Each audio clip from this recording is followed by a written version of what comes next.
Well, I mean, we appreciate, everything they've done. Uh, you know, Lacey's in that group too. They've been around a long time. They've won lot of hockey games. They've won a lot of individual awards. They won championships. They've continued to push the bar, not only individually, but, with the group that's around them. And so, as a coaching staff and the support staff, you're just extremely proud of them. And, what puts a smile on my face is, seeing what they do on a day-to-day basis and how the hard work they put into it and the commitment that they have to the game. And then as they've done that, they've got rewarded because of their effort. It's not shortchanging the game. It's not taking shortcuts, whether it's in the summer working out. And so, people that put themselves in that position, have worked hard, and they've worked hard for a long period of time, and they deserve a lot of credit because they're the ones that have earned it. We try to put them in a position to be successful, and then it's going to be up to them to, do what they can do for themselves, but more importantly, what they can do for the team. So, yeah, I mean, it's nice to see that. It's nice to see the recognition, but all that put together is not going to help you win the hockey game Saturday. You still got to go out and play.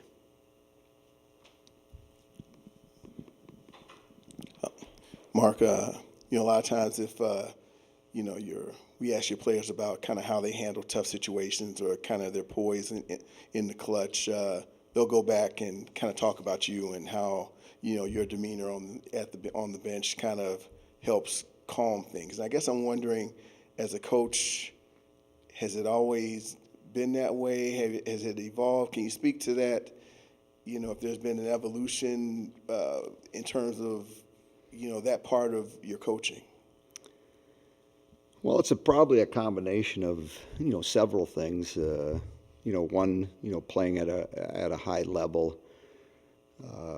Trying to figure out what it is to become a pro. I mean, you can go up there initially in the NHL and play, but can you actually become a professional and do it for an extended period of time? And one of the things you learn, or I'd learned, and generally, the players that have these long careers learn that, you can't get too high and you can't get too low. And I can sit up here and talk about that, but can, athletes and coaching staffs and players get into that space? So, one night, I'm in, Boston and I get a hat trick and I'm so excited. And the next night I'm, back in New Jersey and, I'm -3. All of a sudden it's like, this roller coaster you're on, and your emotions go up and down, and that's not a good space to be if you're going to have a long career in this business, whether it's being a player or being a coach. And then, part of the other side of it would be, I had a pretty good mentor and somebody to watch on a daily basis for a long time, and my dad, and how he conducted himself. Whether it was a good weekend for him or whether it was what they call it, Black Sunday, when Jeff Sauer in Colorado College ended up scoring all these goals in the 2-game goal series, and everybody thought after the first night Wisconsin was well on the way, and then the game happens and funny things take place. And how's he like after that game? I mean, deep down you're frustrated, you're disappointed, but then you step away from that space and, okay, what did I do wrong as a coach? How do I prepare my team if we get an opportunity to get in the NCAA tournament? And fortunately for them that year, they squeaked in as the backdoor Badgers, went up to Duluth and beat a real good Minnesota team with a bunch of Broughton's on it, and Butsy Erickson, and a team that was scheduled to win the NCAA tournament, but backdoors Badgers ended up winning. And then, other than Wisconsin fans, there were a lot of people peeved off because Wisconsin actually got in the tournament and then they ended up winning it. So, and again, as a player, I experienced a lot of different things. And then as a coach, I've experienced a lot of different things. And so, as I've said before, wise people learn from experiences. And so, no different than our game on Saturday. If we're a wise person, we're going to learn from it and then move on. And as I've also said, and the players are starting to get that, then Monday comes. And what am I going to do Monday? So.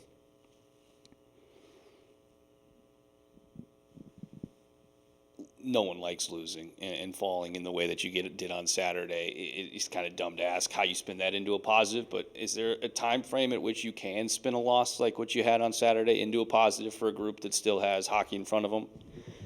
Yeah, I mean, I think, I turned the page as, I left the locker room Saturday after the game and got on the bus and made our way back to Madison, just because, you look at it in different phases where, our regular season ended with us against St. Cloud here winning our league championship, and then you get this 2-week tournament, and that, it ended Saturday, and Ohio State ended up winning the trophy, and then you turn the page, and if you're in a position to get another game, which we were, you start moving there.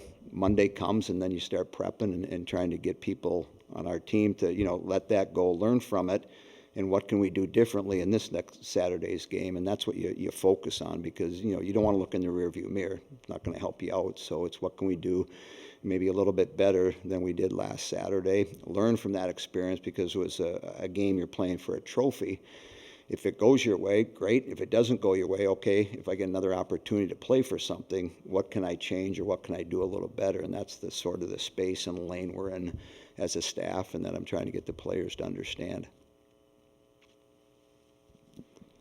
As this tournament expanded and you have this regional semifinal round on Thursday, how has your approach to how you prepare during this week changed compared to, a few years ago?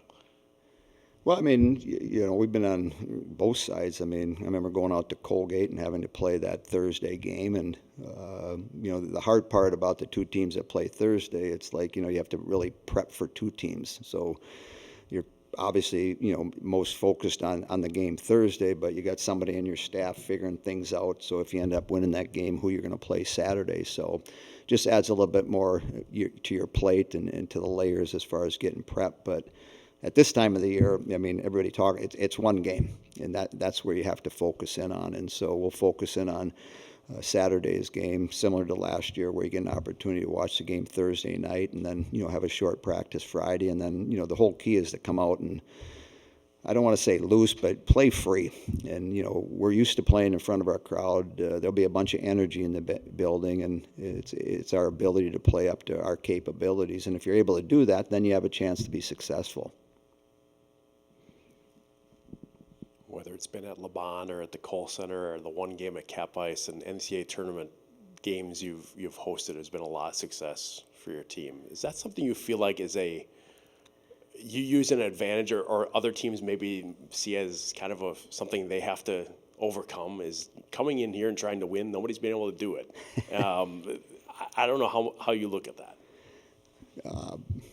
Really, I mean, I don't, other than the fact that, if you have a choice, most teams will want to play at home if they have an atmosphere that's beneficial to your team. And then it's probably somewhere in the middle where, I don't want to say, the home team's more comfortable playing at home, but they probably are. And then the visiting team, depending on who they're going up against, is like somewhere in your mind saying, oh, this is going to be hard. And so, but at this time of the year, everybody's playing for one more game. And as I've said in the past, this game, the quarterfinal game, is the most challenging. I mean, you're in the tournament, but you're not really at the tournament in my eyes, because if you end up winning this next game, then you're having different things that really make it and feel like you're in the tournament. So, yeah, it's about focusing on details. It's about focusing on the little things, and then, letting all the outside distractions. Make sure you get your tickets organized and they're done by Friday, so you can spend some time on what you need to do for the game Saturday. And then when they drop the puck, it's you play freely and play with excitement. You play with energy. You play with enthusiasm. And then 60 minutes goes by, and then there's going to be a score.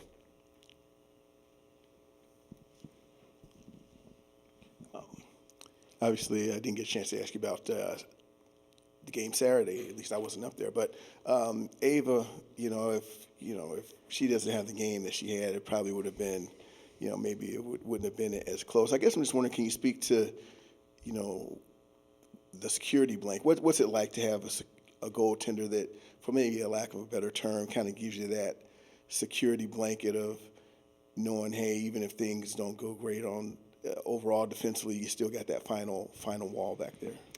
Yeah. I mean, we had a bunch of good chances, too, in that game. Not as many, but we could have scored a few more goals, I think, too. But, The game was good for Ava. I mean, if we're looking for things that are positive, from the game that we ended up losing, that would be one of them because, she was gone for a month and didn't get, got a minute and a half or less than that of game time. And so, like a pitcher, like a quarterback who hasn't played in 6 weeks and he comes back for that first game, what's it going to be like? Well, that's usually going to be a regular season game. We're asking her to come into a playoff game.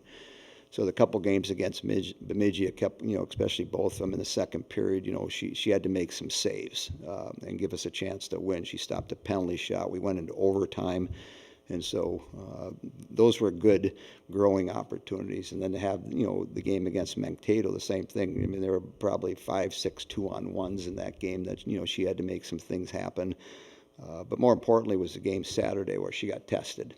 And, she gave us a chance to win. And if I'm her and I'm sitting in her pads, it's like, okay, I'm back to where I need to be. And so this couple weeks has helped her and got her back into whatever you want to call it, game shape or readiness to give her, a team a chance to win. And so for her coming into Saturday's game, I got to think she's feeling pretty good about herself. Last question. Mark, have you noticed since Saturday and the practices you've had since that your players have received the message, the hurt that they felt on Saturday, and what they need to do moving forward? I think so. I mean, we've had a good season. We've played well in a lot of our games. We've had games where, we didn't play, but we've learned from that. And can you put all that together and come out, in a one-game scenario and play an A game? That's the object. And, I think, the game Saturday is probably more disappointing than anything because, the theme of it was try to compete for 60 minutes, and we really didn't do that. There were times we did, but, if you're going to win, especially against, the opponents we're going to be up against and this weekend, and if we win the following weekend, you got to play hard for 60 minutes. And so I think having gone through it and being disappointed is an opportunity to come back and right that ship.